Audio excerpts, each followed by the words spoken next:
నమస్కారం. అమృతం కార్యక్రమానికి స్వాగతం. మనకున్నటువంటి హెల్త్ నాలెడ్జ్ మీద, మనకున్నటువంటి ఫుడ్ ఇన్ఫర్మేషన్ మీద మనం పిల్లల మీద చాలా రకాల విషయాలు రుద్దుతూ ఉంటాం. ఇది చేయాలి, అది చేయకూడదు, ఇది చేయాలి అని. అందులో నేను కూడా వస్తాను అనుకోండి. కాకపోతే ఒక 10 వంటలు ఉన్నప్పుడు ఒక 8 వంటలు మన ఇష్టం వచ్చినట్టుగా ఉండాలి, 2 వంటలు మాత్రం ఖచ్చితంగా వాళ్ళకి ఇష్టమైనవే చేయాలి. సో అప్పుడు ఏంటి అంటే సమానంగా ఉంటుంది బ్యాలెన్స్. లేకపోతే వాళ్ళకు కూడా ఎప్పుడు మా అమ్మ చెప్పినట్టే నేను చెయ్యాలా, అసలు నాకు నచ్చినవి ఏవి కూడా నాకు తినివ్వట్లేదు, ఇలాంటి ఒక ఒపీనియన్కి వచ్చినప్పుడు ఏంటి అంటే అది రివర్స్ మారిపోయే అవకాశం ఉంటుంది. సో పిల్లలకు హెల్దీ హ్యాబిట్స్తో పాటు వాళ్ళు కోరుకున్న 1-2 అది కాస్త అన్హెల్దీగా ఉన్నా కూడా వాళ్ళకి ఇచ్చే ప్రయత్నం అప్పుడప్పుడు చేయాలి. అప్పుడు ఏంటి అంటే పూర్తిగా మన మాట వినే అవకాశం ఉంటుందన్నమాట. ఓకే, సో ఈరోజు అమృతం కార్యక్రమంలో నేను 2 చక్కటి వంటకాలతో రెడీ అయిపోయి మీ ముందుకు వచ్చేసానండి. సో మరి ఫస్ట్ వంట పేరేంటో తెలుసా? సాబుదానా అండుకొర్రల మసాలా రోటీ. మరి ముందుగా కావాల్సిన పదార్థాలు ఏంటో చూసేద్దాం. సాబుదానా అండుకొర్రల మసాలా రోటీ తయారు చేసుకోవడానికి కావాల్సిన పదార్థాలు: అండుకొర్రల పిండి 1 కప్పు, నానబెట్టిన సాబుదానా 1 కప్పు, ఉడికించిన బంగాళదుంపలు 2, వేయించిన పల్లీలు 1 కప్పు, పచ్చిమిర్చి 4, కరివేపాకు కొద్దిగా, ఉల్లికాడలు 1/2 కప్పు, జీలకర్ర 1 టేబుల్ స్పూన్, జీలకర్ర పొడి 1 tablespoon, chaat masala 1 tablespoon, కొత్తిమీర కొద్దిగా, ఉప్పు తగినంత, నెయ్యి 2 టేబుల్ స్పూన్లు, అరిటాకులు 4. సాబుదానా అండుకొర్రల మసాలా రోటీ తయారు చేసుకోవడానికి కావాల్సిన పదార్థాలన్నీ కూడా రెడీగా ఉన్నాయి. సో మామూలుగా సర్వపిండి అందరికీ తెలుసు కదా. బియ్యం రొట్టి అని కొంతమంది అంటారు, సర్వపిండి అని కొంతమంది అంటారు. అక్కి రొట్టి అంటే ఇలాంటి స్టైల్లోనే, కాకపోతే కొబ్బరి అది యాడ్ చేసుకొని కర్ణాటక వైపు ఎక్కువగా చేస్తూ ఉంటారు. అంటే ఓవరాల్ కాన్సెప్ట్ ఏంటి అంటే ఈ సర్వపిండి లాగానే ఉండబోతోంది ఈ అండుకొర్రల సాబుదానా మసాలా రోటీ కూడా. సో ఈరోజు మనం అండుకొర్రలు ముఖ్యంగా తీసుకున్నాం. సో అండుకొర్రలు అంటేనే మనకు గ్యాస్ సమస్యని బాగా తగ్గించేటువంటి ఒక పదార్థం. కాన్స్టిపేషన్ తగ్గిస్తుంది, జీర్ణక్రియను చాలా బాగా మెరుగుపరుస్తుంది, గుండె ఆరోగ్యానికి మంచిది. అలాగే ఇందులో అధికంగా ఫైబర్, ప్రోటీన్ ఎలిమెంట్స్ ఎక్కువగా ఉంటాయి కాబట్టి మనకు ఆబ్వియస్గా డైజెస్టివ్ సిస్టమ్కి సంబంధించి చాలా మంచి రిజల్ట్ ఉంటుందన్నమాట. సో కొంతమందికి ఈ అజీర్తి, గ్యాసు ఈ సమస్యలు ఎక్కువగా ఉన్న వాళ్ళు కూడా మనకు ఈ అండుకొర్రల్ని రెగ్యులర్గా తీసుకోమని చెప్తూ ఉంటారు. అంతేకాకుండా ఓవరాల్గా రోగనిరోధక శక్తి బాగా ఇంప్రూవ్ అవుతుంది. అలాగే షుగర్ ఉన్న వాళ్ళకు చాలా మంచిది, ఎముకలకి చాలా మంచిది, ఇలా అన్నిటికీ బెస్ట్గా పనిచేస్తుంది. సో ఇటువంటి అండుకొర్రలు, అలాగే సాబుదానా. ఇంకా సాబుదానా గురించి ఏం చెప్పాలి, అందరికీ తెలిసిందే. చాలా వంటలు మన అమృతంలో మనం చేసుకుంటూ ఉంటాం. సో మరి ఈ సాబుదానా అలాగే అండుకొర్రలు ఈ కాంబినేషన్తో మనం ఈరోజు ఒక మసాలా రోటీ తయారు చేసుకుందాం. ఇది డిన్నర్కి చాలా బాగా పనిచేస్తుంది, ఎందుకంటే సాబుదానా నానబెట్టుకునే టైం మనకు మధ్యాహ్నం నుంచి దొరుకుతుంది కాబట్టి. సో ఈ రెండింటి కాంబినేషన్తో మనము ఒక రోటీ తయారు చేసుకుందాం. ఫస్ట్ ఒక మిక్సింగ్ బౌల్ తీసుకుందాం. సో ఇలా ఒక మిక్సింగ్ బౌల్ తీసుకొని ముందుగా నానబెట్టుకున్న సాబుదానా తీసుకుందాం. వాటర్ కొంచెం తీసేసుకొని తీసుకుందాం.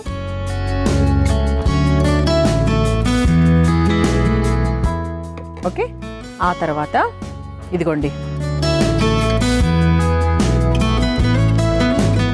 అండుకొర్రల పిండి. అంటే ఇది మన ముఖ్యమైన ఇది కాబట్టి ఇది ఆల్మోస్ట్ ఒక 1/2 కప్పు నుంచి 3/4 కప్పు దాకా తీసుకున్నాం.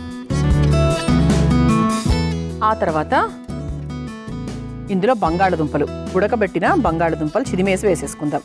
చాలా బాగా ఉడికిపెట్టుకోవాలి, అంటే మనకు మెయిన్గా బైండింగ్ దీంతోనే రావాలన్నమాట.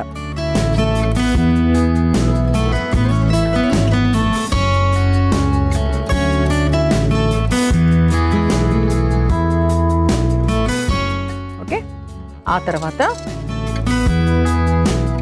ఇందులో మనకు కావాల్సినవన్నీ కూడా వేసుకుంటూ వెళ్ళిపోవచ్చు. ముందుగా చాట్ మసాలా, అలాగే సన్నగా తరుక్కున్న ఉల్లికాడలు, అలాగే వేయించుకున్నటువంటి పల్లీలు. సో దీన్ని ఇంకా కచ్చాపచ్చాగా చేసుకోవాలి అంటే కూడా మీరు చేసుకోవచ్చు. ఆ తర్వాత కరివేపాకు, అలాగే జీలకర్ర. ఇవన్నీ చూస్తుంటే మీకు సర్వపిండిలో వేసినవన్నీ గుర్తొస్తున్నాయి కదా. ఆ తర్వాత సన్నగా తరుక్కున్న పచ్చిమిరపకాయలు. సో పిల్లలు తింటున్నారు అంటే పేస్ట్ రూపంలో వేసుకోవడం బెటరు. ఆ తర్వాత కాస్త జీలకర్ర పొడి, జీలకర్ర వేసాము, దాంతోపాటు జీలకర్ర పొడి కూడా కాస్త వేయాలి. నెక్స్ట్ ఉప్పు, దీనికి తగ్గట్టుగా ఉప్పు వేసేసుకుందాం. అలాగే కొత్తిమీర. సింపుల్ అండి ఇవన్నీ. అంటే మనకి సాబుదానా అండుకొర్రల పిండి మనం ముఖ్యంగా తీసుకునేటువంటి ఎలిమెంట్స్ అన్నమాట.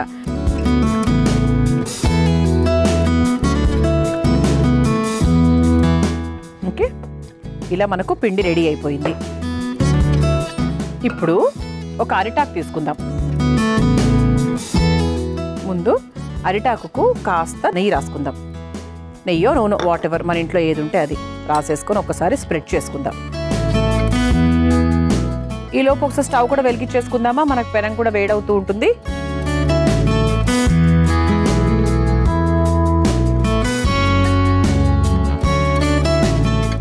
తవ్వ వేడయ్యేలోపు ఇలా చక్కగా మనము నెయ్యి రాసేసుకున్నాం కాబట్టి అరిటాకు తీసుకోవచ్చు, లేకపోతే బటర్ పేపర్ ఉంటే బటర్ పేపర్ తీసుకోవచ్చు.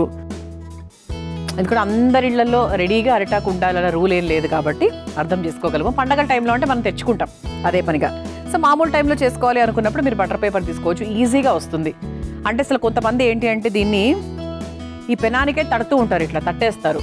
అంత ప్రావీణ్యం ఉంటే చేసుకోవచ్చు, బట్ సింపుల్గా చేసేసుకుంటాం కాబట్టి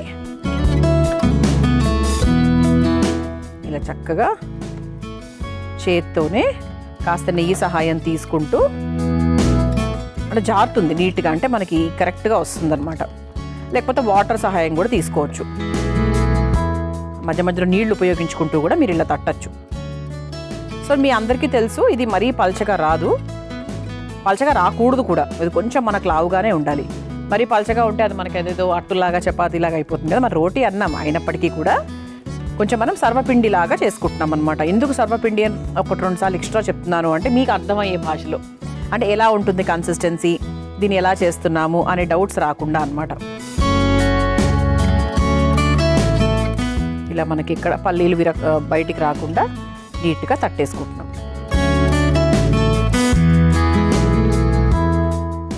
దీని మధ్యలో మీరు ఇలా హోల్స్ పెట్టుకోవాలి అంటే పెట్టుకోవచ్చు, లేదు అంటే లేదు.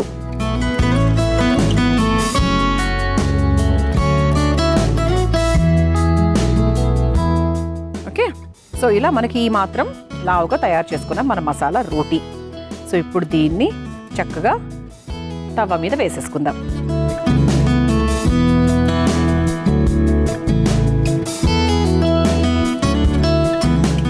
దీన్ని నేను ఈరోజు నెయ్యితో కాలుస్తున్నాను. సో మీరు నెయ్యి ఉపయోగించవచ్చు, లేదా నూనె ఉపయోగించవచ్చు, లేదా వెన్న ఉపయోగించవచ్చు. ఇంకా బాగుంటుందండి వెన్నతో చేసుకుంటే. ఓకే, సో చక్కగా ఇలా నెయ్యి వేసుకుంటూ 2 వైపులా కాల్చుకుంటే ఆహా, ఇక టేస్ట్ అయితే అద్దరహో అనే లెవెల్లో ఉంటుందన్నమాట. ఇలా నేను 2 వైపులా నేతితో కాలుస్తూ ఉంటాను. మీ అందరి కోసం ఈ చిట్కా. అమృతంలో మీ అందరి కోసం ఒక చక్కటి చిట్కా. పంటి నొప్పితో బాధపడుతున్నారా? అయితే ఈ చిట్కా చాలా బాగా పనిచేస్తుంది. అందరిళ్లలో నిమ్మకాయ ఇంగువ ఉంటుంది. కాస్త నిమ్మరసము, అందులో కాస్త ఇంగువ కలిపి ఒక చిన్న పేస్ట్ లాగా తయారు చేసుకొని పంటి నొప్పి ఎక్కడైతే ఎక్కువగా ఉందో అక్కడ కాసేపు అలా అద్ది పట్టుకోవాలి. అప్పుడు వెంటనే పంటి నొప్పి నుంచి ఉపశమనం కలుగుతుంది. తప్పకుండా ఈ చిట్కా మీకు అవసరమైతే ట్రై చేయండి. మనం చక్కగా ఇలా మసాలా రోటీ వేసేసుకున్నాము. 2 వైపులా కాల్ చేసుకున్నానండి నెయ్యితో. అటువైపు ఇటువైపు కూడా ఇక స్టవ్ ఆఫ్ చేసేసుకోవచ్చు. సర్వింగ్ ప్లేట్ కూడా రెడీగా ఉంది కాబట్టి సర్వ్ చేసేసుకుందాం.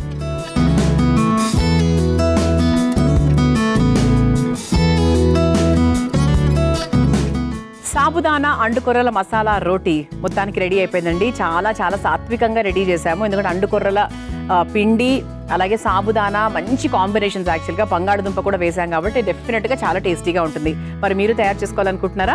అయితే కావాల్సిన పదార్థాలు, తయారు చేసుకునే విధానం మరొకసారి చూసేయండి. సాబుదానా అండుకొర్రల మసాలా రోటీ తయారు చేసుకోవడానికి కావాల్సిన పదార్థాలు: అండుకొర్రల పిండి 1 కప్పు, నానబెట్టిన సాబుదానా 1 కప్పు, ఉడికించిన బంగాళదుంపలు 2, వేయించిన పల్లీలు 1 కప్పు, పచ్చిమిర్చి 4, కరివేపాకు కొద్దిగా, ఉల్లికాడలు 1/2 కప్పు, జీలకర్ర 1 టేబుల్ స్పూన్, జీలకర్ర పొడి 1 tablespoon, chaat masala 1 tablespoon, కొత్తిమీర కొద్దిగా, ఉప్పు తగినంత, నెయ్యి 2 టేబుల్ స్పూన్లు, అరిటాకులు 4. సాబుదానా అండుకొర్రల మసాలా రోటీ తయారు చేసుకునే విధానం: ముందుగా ఒక మిక్సింగ్ బౌల్లో నానబెట్టిన సాబుదానా, అండుకొర్రల పిండి, ఉడికించుకున్న బంగాళదుంపలు, చాట్ మసాలా, తరిగిన ఉల్లికాడలు, వేయించి పొట్టు తీసుకున్న పల్లీలు, తరిగిన కరివేపాకు, జీలకర్ర, తరిగిన పచ్చిమిర్చి, జీలకర్ర పొడి, సరిపడా ఉప్పు, కొత్తిమీర వేసి ముద్దలాగా కలుపుకోవాలి. తర్వాత అరిటాకుకు నెయ్యి రాసుకొని కలిపి పెట్టుకున్న పిండిని ఉండలాగా తీసుకొని అరిటాకుపై వేసి రోటీలాగా ఒత్తుకోవాలి. ఇప్పుడు స్టవ్ వెలిగించి తవా వేడి చేసుకుని ఒత్తుకున్న రోటీని నెయ్యితో 2 వైపులా కాల్చుకొని ఒక సర్వింగ్ ప్లేట్లోకి తీసుకుని సర్వ్ చేసుకుంటే సాబుదానా అండుకొర్రల మసాలా రోటీ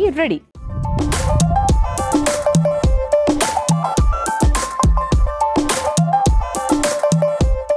చూసారు కదా, సాబుదానా అండుకొర్రల మసాలా రోటీ ఎంత సులభంగా తయారు చేసుకోవచ్చో. రుచి చూసి ఎలా ఉందో చెప్తాను. సో చక్కగా కరకరలాడుతూ ఉంది, ఎందుకంటే మనకు అండుకొర్రల పిండి కూడా కాస్త కరకరలాడుతూనే వస్తుంది, సాబుదానాతో కూడా కరకరలాడే తత్వం వస్తుంది. టేస్ట్ చేస్తాను.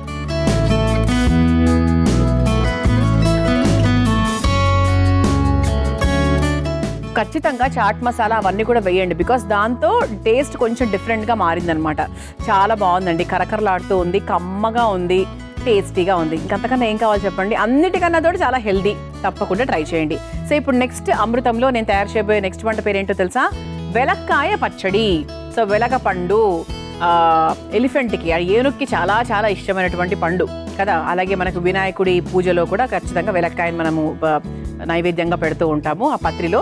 సో మరి అలాంటి వెలక్కాయ పచ్చడి చాలా మందికి ఎలా తయారు చేయాలో తెలియదు, బాగా ఇష్టం ఆ టేస్ట్, కానీ ఎలా చేయాలో తెలియదు. ఈరోజు నేర్చుకుందాం. మరి ముందుగా వెలక్కాయ పచ్చడి తయారు చేసుకోవడానికి కావాల్సిన పదార్థాలు ఏంటో చూసేద్దాం. వెలక్కాయ పచ్చడి తయారు చేసుకోవడానికి కావాల్సిన పదార్థాలు: వెలక్కాయ 1, పచ్చిమిర్చి 2, జీలకర్ర 1 టేబుల్ స్పూన్, నిమ్మరసం 1 టేబుల్ స్పూన్, పుదీనా కొద్దిగా, కళ్ళుప్పు తగినంత, పోపు దినుసులు 1 టేబుల్ స్పూన్, నూనె 2 టేబుల్ స్పూన్లు, ఎండుమిరపకాయలు 4, మెంతులు కొద్దిగా, కరివేపాకు కొద్దిగా, ఇంగువ 1 టేబుల్ స్పూన్. వెలక్కాయ పచ్చడి తయారు చేసుకోవడానికి కావాల్సిన పదార్థాలన్నీ కూడా రెడీగా ఉన్నాయి. వెలక్కాయ అంటే ఒక మంచి వైటమిన్ సి ఉన్నటువంటి ఒక పదార్థం. మంచి వైటమిన్ సి, యాంటీ ఆక్సిడెంట్స్ చాలా అధికంగా ఉంటాయి. అంటే మీకు నోట్లో పెట్టుకున్న వెంటనే ఒక చిన్న వగరుతో కూడిన ఒక పులుపు టేస్ట్ వస్తూ ఉంటుంది. అది కూడా అది ఎలా పండింది అన్న దాన్ని బట్టి దాని టేస్ట్లు అవి మారుతూ, స్టేజెస్ వారీగా మారుతూ ఉంటాయి అన్నమాట. ఇదేంటి అంటే మనకు ముఖ్యంగా కొంచెం వర్షాకాలంలో, కొంచెం ఆ చలి వర్షాకాలం మధ్యలో వస్తూ ఉంటుంది. ఎందుకు అంటే ఆ టైంలో బేసిక్గా వాతావరణం మారడం వల్ల చాలా మందికి జలుబులు, దగ్గులు ఇటువన్నీ పలకరిస్తూ ఉంటాయి. సో ఆ టైంలో మనము ఈ వెలగపండు తీసుకుంటూ ఉండడం వల్ల మనకి ఇమ్యూన్ సిస్టమ్ అనేది కొంచెం బాగా స్ట్రెంగ్తన్ అవుతుంది. దాని ద్వారా ఇలాంటివన్నీ రాకుండా ఉంటాయి. సో అందుకు ఆ సీజన్లో ఎక్కువగా మనకు ఎందుకు దొరుకుతుంది అంటే అందుకనమాట, ఎక్కువగా అదే సీజన్లో దొరుకుతుంది. సో బేసిక్గా ఏంటి అంటే ఇది మనకు రోగాల్ని నయం చేయడానికి, రోగాలు రాకుండా చూసుకోవడానికి చాలా బాగా పనిచేస్తుంది. అలాగే గాయాలను తగ్గించే విషయంలో కూడా వెలగపండు సూపర్గా వర్క్ చేస్తుంది తెలుసా. అలాగే మన కొలెస్ట్రాల్ తగ్గిస్తుంది, రోగనిరోధక శక్తిని బాగా ఇంప్రూవ్ చేస్తుంది, జీర్ణక్రియకు చాలా మంచిది. అయితే మనకు గర్భిణీ స్త్రీలు మాత్రము వెలగ పండు తినడం అంత మంచిది కాదు అని చెప్తూ ఉంటారు. అలాగే పాలిచ్చే తల్లులు కూడా, సో అంటే బాలింతలు చూలింతలు ఇద్దరు కూడా.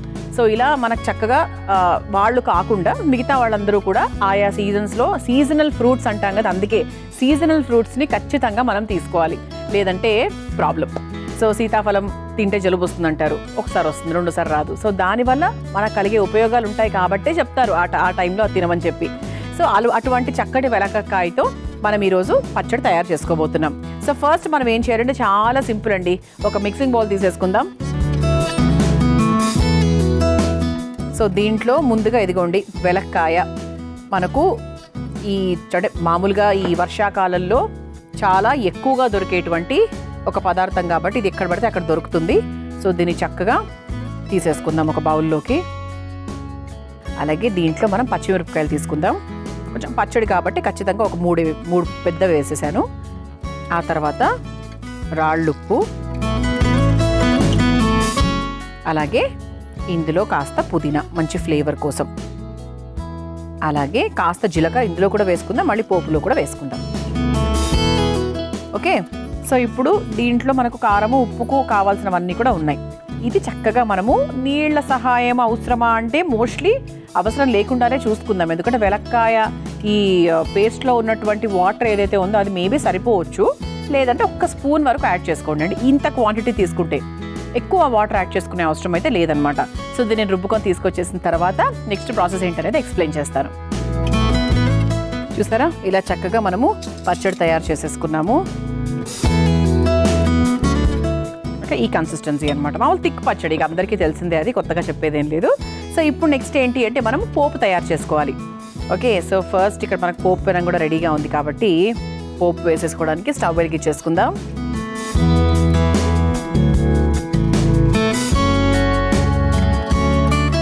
ఓకే, ఇది సిమ్లో పెట్టుకొని ముందుగా కాస్త నూనె. ఇప్పుడు పోపులో ఏమేమి వేస్తున్నామో అంటే చెప్తానండి. సో ఫస్ట్ కాస్త నూనె వేసేసుకుందాం. అంటే నూనె మాత్రం కొంచెం ఎక్కువగానే వేయాలి. అంటే వెలక్కాయకున్నటువంటి ఆ వగరు టేస్ట్ పోవాలంటే కొంచెం మనకు ఆ పోపు, వేడివేడి పోపు బాగా పడాలన్నమాట. ఎందుకంటే దీనికి ముఖ్యమైన టేస్ట్ ఇచ్చేది ఒకటి ఆ పులుపు, అలాగే ఇప్పుడు మనం వేసేటువంటి పోపు.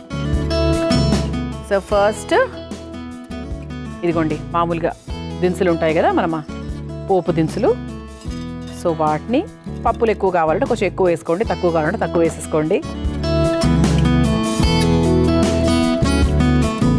ఓకే, మనకు కొంచెం ఇది ఆవాలు చిటపటలాడిన తర్వాత మనం మెంతులు కూడా ఇందులోనే వేస్తున్నాం అన్నమాట.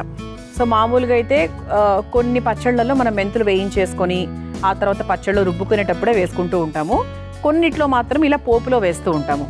సో మనము రుబ్బేటప్పుడు కాకుండా ఇలా పోపులో వేసుకుంటున్నాం అనమాట మెంతులు. చాలా కొన్ని మరీ చేదు వచ్చేస్తుంది, అది రాకుండా. ఆ తర్వాత ఇంగువ. ఇక ఇటువంటి చక్కటి వెలక్కాయ పచ్చళ్ళలో ఇంగువ జోడిస్తే ఇంకా బాగుంటుంది. అలాగే కారానికి తగ్గట్టుగా ఎండుమిరపకాయలు.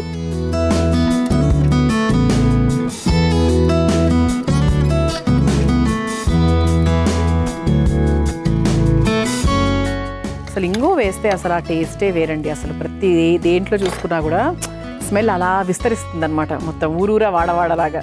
సో ఆ తర్వాత కరివేపాకు వేసుకొని మనం స్టవ్ ఆఫ్ చేసుకోవచ్చు.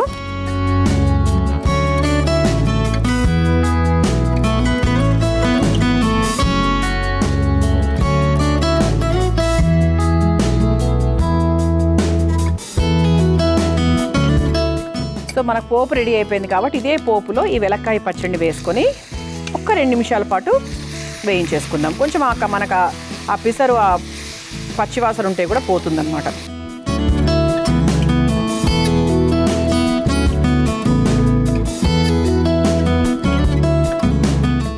ఒక 2 మినిట్స్ ఇలా వదిలేద్దామండి, సో దట్ కొంచెం మనకు ఆ పచ్చివాసన పోతుంది. ఇంకప్పుడు టేస్ట్కి అంటే ఆహా, ఇంకా వెలక్కాయ పచ్చడి అంటే లొట్టలు వేసుకుంటూ తినాల్సిందే. ఒక్క 2 మినిట్స్ ఇది వదిలేద్దాము, 2 మినిట్స్ వెయిట్ చేద్దాము. మీ అందరి కోసం ఈ చిట్కా. అమృతంలో మీ అందరి కోసం మరో చక్కటి చిట్కా. బెండకాయలు మనం తెచ్చుకున్న తర్వాత ఒక 2-3 రోజులకు ముదురైపోతూ ఉంటాయి. అలా కాకుండా ఫ్రెష్గా తాజాగా ఉండాలంటే ఏం చేయాలి అంటే బెండకాయ 2 వైపులా కట్ చేసేసుకోవాలి. కట్ చేసి వాటిని ఒక ప్లాస్టిక్ కవర్లో పెట్టి ఫ్రిడ్జ్లో భద్రంగా ఒక బాక్స్లో పెట్టేసుకోవాలి. అలాంటప్పుడు మనం ఒక 3 రోజుల తర్వాత అయినా సరే బెండకాయలు ఉపయోగించినప్పుడు చాలా ఫ్రెష్గా ఉంటాయి. ఈసారి ఈ చిట్కా తప్పకుండా ట్రై చేయండి. మనం చక్కగా పోపు తయారు చేసుకున్నాము, వెలక్కాయ పచ్చడి తయారు చేసుకున్నాము, రెండింటిని కలిపేసాము. స్టవ్ కూడా ఆఫ్ చేసేసానండి. సో ఇప్పుడు దీన్ని చక్కగా ఒక సర్వింగ్ బౌల్లోకి తీసేసుకుందాం.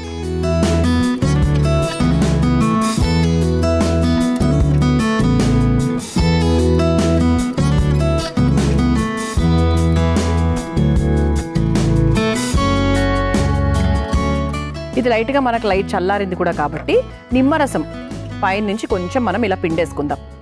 ఒకవేళ వద్దు అనుకుంటే వదిలేసుకోవచ్చు, కానీ బాగుంటుందండి. దీనికి ఆ నిమ్మరసం టేస్ట్ పైన నుంచి అలా కలుపుకుంటే అసలు అత్యద్భుతంగా ఉంటుందన్నమాట. వేడివేడి అన్నంలో నెయ్యి వేసుకొని తిన్నా, లేదా మనం ఏది తీసుకున్నా అంటే మన మిల్లెట్స్ ఏది తిన్నా కూడా దాంతో చాలా చాలా టేస్టీగా ఉంటుంది. మనకు మామూలు చపాతీలకు పుల్కాలకు కూడా బాగుంటుంది. సో వెలక్కాయ పచ్చడి చాలా హెల్దీ. మీరు తయారు చేసుకోవాలనుకుంటున్నారా? అయితే కావాల్సిన పదార్థాలు, తయారీ విధానం మరొకసారి చూసేయండి. వెలక్కాయ పచ్చడి తయారు చేసుకోవడానికి కావాల్సిన పదార్థాలు: వెలక్కాయ 1, పచ్చిమిర్చి 2, జీలకర్ర 1 టేబుల్ స్పూన్, నిమ్మరసం 1 టేబుల్ స్పూన్, పుదీనా కొద్దిగా, కళ్ళుప్పు తగినంత, పోపు దినుసులు 1 టేబుల్ స్పూన్, నూనె 2 టేబుల్ స్పూన్లు, ఎండుమిరపకాయలు 4, మెంతులు కొద్దిగా, కరివేపాకు కొద్దిగా, ఇంగువ 1 టేబుల్ స్పూన్. వెలక్కాయ పచ్చడి తయారు చేసుకునే విధానం: ముందుగా ఒక బౌల్లో వెలక్కాయ గుజ్జు, పచ్చిమిర్చి, కళ్ళుప్పు, పుదీనా, జీలకర్ర వేసి మెత్తగా రుబ్బుకోవాలి. ఇప్పుడు స్టవ్ వెలిగించి బాండీలో నూనె వేసి వేడయ్యాక అందులో పోపు దినుసులు, మెంతులు, ఇంగువ, ఎండుమిర్చి, కరివేపాకు వేసి వేయించుకొని అందులో రుబ్బుకున్న వెలక్కాయ పచ్చడిని కూడా వేసి కలిపి 2 నిమిషాల పాటు వేయించుకొని చివరిగా ఒక సర్వింగ్ బౌల్లోకి తీసుకుని పైన నుంచి నిమ్మరసం పిండి సర్వ్ చేసుకుంటే వెలక్కాయ పచ్చడి రెడీ.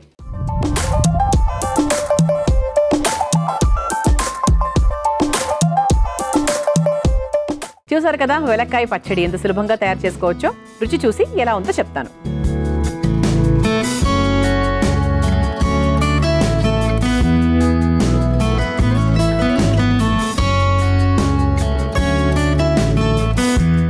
ఆహా,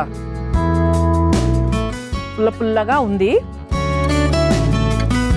వెలక్కాయ టేస్ట్ చాలా బాగా తెలుస్తుంది. అంటే మనము ఎవరికైనా పెట్టినప్పుడు ఇది వెలక్కాయ గుర్తుపట్టేస్తారు వాళ్ళు. అంటే కొన్ని మనకు గుర్తు పట్టని విధంగా ఉంటాయి కదా, కొన్ని మాత్రం డెఫినెట్గా. ఎందుకంటే వెలక్కాయ మరి స్మెల్, టేస్ట్ అదంతా ఇలా అలా స్ప్రెడ్ అయిపోతుంది. చాలా బాగుందండి. కారం కూడా కరెక్ట్గా సరిపోయింది. పుల్లగా వగరుగా అంటే ఎలా ఉండాలో అలా ఉందన్నమాట. సో బేసిక్గా మనకు వేడి వేడి అన్నంలో కలుపుకొని తింటే అసలు అద్భుతంగా ఉంటుంది. తప్పకుండా ట్రై చేయండి. చూసారు కదా ఇవాళ మన అమృతం కార్యక్రమం. రేపటి అమృతంలో మరో 2 చక్కటి వంటకాలతో మళ్ళీ కలుసుకుందాం. అంతవరకు సెలవు, నమస్కారం. ఈ కార్యక్రమాన్ని తిరిగి చూడాలనుకుంటే www.youtube.com/@ETV Life Spiritual లో చూడవచ్చు.